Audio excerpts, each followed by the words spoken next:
sommes là aujourd'hui pour recevoir le Monseigneur Dom Luc Baudéa. Et il va nous entretenir sur le thème « Le secret des mauvais esprits ». Bonsoir, Monseigneur. Grâce, Père, bénédiction du Seigneur sur vous.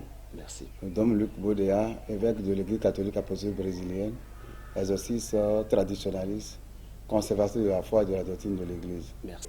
C'est quoi le secret des mauvais esprits? Merci, monsieur le journaliste. Ouais, si on parle de mauvais esprits, il faut savoir qu'il y a une dichotomie. Partout, il y a les bons, partout aussi, il y a les mauvais. Que ce soit dans la vie de l'homme, que ce soit au sein de l'homme, que ce soit en dehors de l'homme, que ce soit les dimensions spirituelles, n'importe quelle dimension humaine, individuelle, personnelle, spirituelle, les bons et les mauvais esprits sont toujours là. Donc, qu'est-ce qui, parce que pour cette question, qu'est-ce qui attire les mauvais esprits? Voilà. Qu'est-ce qui attire aussi les bons? Parce qu'on ne peut pas parler des bons et laisser aussi les mauvais. Partout où l'homme est dans la faiblesse, l'homme se bat, ça parle dans la pensée négative. C'est les esprits qui amènent dans la perdition, qui amènent dans le décor. Si tu laisses ton cœur dans le mauvais va s'installer et tu vas parler de mauvais esprit. Tu fermes ton cœur au mal, le bien va venir et tu vas penser. Merci beaucoup, Monseigneur. Et comment il se manifeste dans la vie d'un être humain, ces mauvais esprits? Il y a beaucoup de traités qui ont parlé de la manifestation des esprits. Et les esprits sont des esprits, non pas une forme humaine. C'est des entités qui existent à plusieurs niveaux. Il y a les esprits du rang supérieur, comme nous appelons les bons et vivifiants esprits, les esprits du rang inférieur, comme nous les appelons les mauvais esprits. Il y a les esprits qui sont neutres, que les esprits mollets. Ces esprits neutres, ils ne sont pas là systématiquement pour créer le mal. Ils sont neutres, comme on le dit, ils ne cherchent pas à faire le mal, ils ne cherchent pas à faire le bien. Il y a des esprits neutres. Mais les manifestations, c'est plusieurs formes. C'est plusieurs formes, comme si on dit par exemple, il y a les cas de possession. C'est les cas de possession, les cas où on parle de possession, c'est que l'esprit habite le corps d'un homme. C'est des cas plus rares. C'est des cas plus rares. Un esprit, une entité inférieure qui va pouvoir pénétrer un être humain et demeurer en lui comme hôte. Ça existe, mais c'est des cas très rares. À ce moment-là, si le crigo maléfique est au sein de la personne, dans la personne, en ce moment-là, la personne n'a plus une volonté. C'est sa volonté qui est attaquée et manipulée. Donc il devient l'autre même de l'esprit. Et c'est des cas, en tout cas, pour les cas de possession, les cas de possession sont très rares. C'est à peine 5% de cas de possession. Le cas le plus fréquent, c'est le cas où les grégos frappent. Les esprits maléfiques restent loin, dans l'environnement de la personne, lui imposent l'idée, le manipulent, mais sans l'habiter. Parce qu'on dit que quelqu'un qui est possédé, c'est déjà un cas qui est possédé à trop parti. C'est ce cas-là où on voit que l'entité maléfique est là, autour de la personne. Il essaie de s'accaparer. Il a fait une effraction psychique. Donc il a pu mettre la main sur sa personne, il le met en domination, en esclavage, et lui dicte maintenant des lois. Mais il ne l'habite pas. Le fait qu'il habite devient plus compliqué. S'il habite, c'est que l'individu n'est plus lui-même, il est toute chose. Maintenant, l'esprit maléfique peut créer des ennuis à quelqu'un, peut même créer des ennuis à des objets, même dans les maisons, autour de nous, un peu partout. Donc, il y a des cas d'aversion où les esprits sont là, en créant des ennuis aux gens. Et des manipulations démoniaques, ce sont de toutes sortes. Mais ce n'est pas forcément, parce qu'il faut aussi faire la nuance, ce n'est pas seulement tous ceux qui sont dans le négatif, qui sont forcément manipulés et détruits par l'esprit mauvais. Expliquez-nous un peu ce côté. Il y a les saints qui sont aussi victimes des esprits mauvais. L'esprit mauvais, la personne évolue et cherche un état de pureté, un état de sainteté, et l'esprit mauvais tente de lui mettre des embûches pour pouvoir l'enlever de la grâce. Vous voyez, il y a beaucoup de saints comme ça, comme Jean-Marie Vianney, il y a beaucoup de saints comme ça qui ont été, pas de Pio par exemple. C'est des saints qui ont eu vraiment des secousses, des services de l'esprit.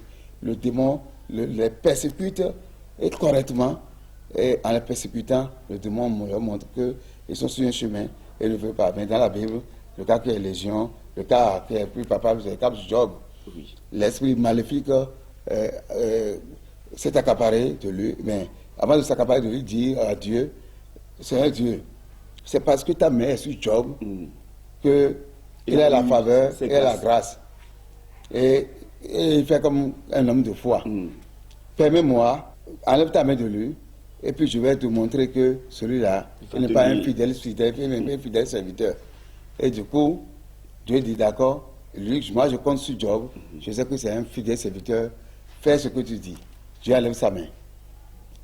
Qu'est-ce qui s'est passé systématiquement? Le même jour, les troupeaux, les bétails, le champ, tout ce que Job a, va à la pète. Ses enfants sont décédés. Sa femme est décédée.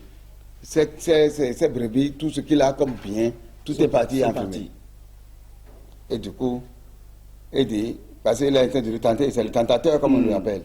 Il est en train de le tenter, et il dit, il va voir maintenant que Job va changer de foi, il va changer de perception. Oui. Il ne va plus rester fidèle à Dieu. Mais Job s'est mis à genoux, dit, je suis venu nu et je rentre nu. Pour montrer qu'il est sur le bon chemin, il est en communion, en alliance avec Dieu, et cette alliance demeure éternellement. Merci beaucoup, mon Seigneur. Et quelqu'un qui est attaqué par les mauvais esprits, comment cette dernière peut avoir la délivrance? Merci, monsieur le journaliste. Et si on parle d'attaquer par les mauvais esprits, il y a 4 caractères qu'il faut constater au niveau de la personne pour pouvoir diagnostiquer que telle personne est sous influence du mauvais. Oui. La première chose qu'on constate, c'est la fatigue générale. La fatigue générale. Si quelqu'un est sous l'influence du mauvais, il n'est plus lui-même, il est fatigué totalement, il perd ses forces. Parce que c'est l'énergie vitale, il faut comprendre. Que ce soit les esprits mauvais, que ce soit la sorcellerie ou la possession, n'importe quel cas, c'est l'énergie vitale qui est affaiblie et la personne meurt ou la personne se trouve détruite. Donc, l'énergie vitale de la personne, c'est ça qui est attaqué. Donc, la personne se trouve vidée. Et c'est la fatigue générale. Donc, c'est un premier aspect qu'on constate au niveau de lui. Quelqu'un qui est attaqué, il perd ses forces, il vit dans la faiblesse totale. La deuxième chose qu'on constate chez lui, il entre dans l'isolement. Il ne cherche plus à s'intégrer dans un groupe. Il cherche à s'isoler de tout le monde. Donc, on va constater que, du coup, la personne va commencer à se fermer. Il va rompre ses amis et ses amitiés avec le monde. Et il va à la perdition. Parce qu'étant dans un monde, déjà, l'esprit, les influences de l'esprit seront phagocytées. Parce que si nous sommes ensemble ici maintenant, 2, 3, systématiquement, les vibrations essaient de se changer et il y a l'équilibre. Donc, l'équilibre maléfique essaie d'éloigner la personne de son milieu social, de sa famille. Pour pouvoir l'atteindre. Pour pouvoir l'atteindre. Il ne veut pas, il essaie de contrôler les vibrations qui sont là, et puis il éloigne la personne. Donc la personne vit l'isolement total. Le troisième, c'est le mal de vivre. S'il n'y a pas de mal de vivre, la personne se demande à quoi vaut la vie. Il peut même aller au suicide. C'est-à-dire, la personne ne peut plus rien faire. Il est dans la pensée de nuisance, dans la pensée de destruction, la pensée qui va l'amener à sa perte. Il ne pense plus à rien, ou il va voir le mauvais partout. Il se dit, il vaudrait mieux aller à la perte que de vivre normalement. Donc, il est envahi psychiquement par des pensées qui vont le détruire, des troubles, des crises, tout ça là, qui vont l'amener à la destruction. Donc, on parle de l'intoxication astrale. Son astral est totalement intoxiqué. Parce que l'ennemi, au moment où il est dans le mal de vivre, l'ennemi essaie maintenant d'exacerber l'influence. Donc, là, il se trouve totalement intoxiqué, il perd le contrôle de lui-même. C'est pas le mal de vivre est aussi un aspect fondamental. Merci beaucoup. Le quatrième qu'on voit, la personne qui est sous l'influence du malin, il devient polyglotte. Il peut parler plusieurs langues à la fois. Il peut parler plusieurs langues à la fois. Quelqu'un qui est sous une possession, la personne, un illettré, commence par parler français, il parle le latin, il parle plusieurs langues à la fois. Ça n'a jamais appris quelque chose. Là, en même temps, on dit attention, il y a une présence d'esprit qui se trouve là. Et ces caractéristiques-là nous permettent généralement de détecter systématiquement ce qui arrive. Et, s'il vous plaît, monseigneur, et par exemple, si quelqu'un est attaqué par tous ces éléments que vous venez de nous lister, et la personne se rapproche de vous, est-ce que la personne aura une satisfaction de la part du Seigneur? Oui, oui, c'est ça. Là, maintenant, l'Église a même déjà mis beaucoup de moyens en place, comme l'exorcisme. Il faut faire l'injonction aux énergumènes au nom de Dieu pour qu'ils soient libérés. Donc, la prière d'exorcisme, la prière de délivrance, l'amenant à la libération. Ensuite, ces prières aussi ont beaucoup plus de connotations. Hein. C'est des degrés. C'est des degrés. Donc, à force, parce que l'exorcisme doit pouvoir identifier si ce qui lui arrive, est-ce que c'est l'action du malin, est-ce que c'est des troubles psychiques, est-ce que c'est l'auto-envoûtement, c'est l'envoûtement. Ouais. Et, tout, que ce soit l'envoûtement, l'auto-envoûtement, les manipulations d'esprit, l'ensorcellement, les connaissances, l'oppression de la sorcellerie, l'exorcisme doit pouvoir identifier. Il doit pouvoir diagnostiquer. Seulement que le diagnostic va un peu plus pour que ça. On voit la santé clinique de la personne, on voit les troubles de la personne, ce que la personne sent en lui-même, dans la santé physique, l'isolement à son niveau. On va analyser ses rapprochements, les liens qu'il a pu établir. Ouais. Bien, l'exercice aussi a toutes ces variétés. Il y a l'exercice classique qui est une intervention rapide. Ce qui est l'exercice de l'Église. Il y a l'exercice triangulaire, c'est des cas de possession dont je parle. À ce moment-là, il faut transférer le sort, enlever le sort de l'individu et faire capter par un élément d'attraction. Ouais. Ouais, les scies, par exemple, les scies d'abeilles, par exemple, qui donnent l'attraction. C'est pourquoi on fait la lumière avec les scies d'abeilles. Le ciel pascal, tout ça, c'est rempli de scies pour pouvoir capter les vibrations qui sont dans l'environnement.